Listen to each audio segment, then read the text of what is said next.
বাসতলী বিসির বা আমাদেরই নরজলা গ্রামের আমাদের মসজিদ কমিটির অন্যতম সদস্য ফজলু মিয়া মহাশয় বিভিন্ন সময় আমাদের সমাজের জন্য উনি আক্লান্ত পরিশ্রম করেছেন। এখনও বর্তমানে উনি আমাদের কমিটির সদস্য। কাল হঠাৎ রাত্রেবেলা উনি অসুস্থ হয়ে পড়ার পরে ওনাকে হসপিটালে নিয়ে যাওয়ার পরে আজকে 9টার সময় উনি পরলোক গমন করেন।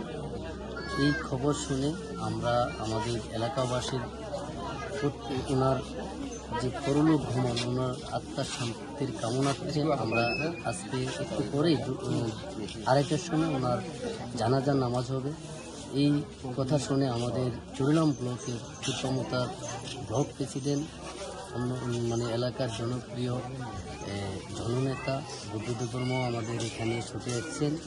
ওনার খবরাখবর নিয়েছেন। উনি আমাদেরকে প্রতিশ্রুতি দিয়েছেন উনির পরিবার থেকে যদি ওনার কাছে কোনো সাহায্য সহযোগিতার দরকার হয় উনি দুহাত ধরে সাহায্য সহযোগিতা করবেন। এই আশাটুকু আমাদের সামনে উনিও রেখেছেন।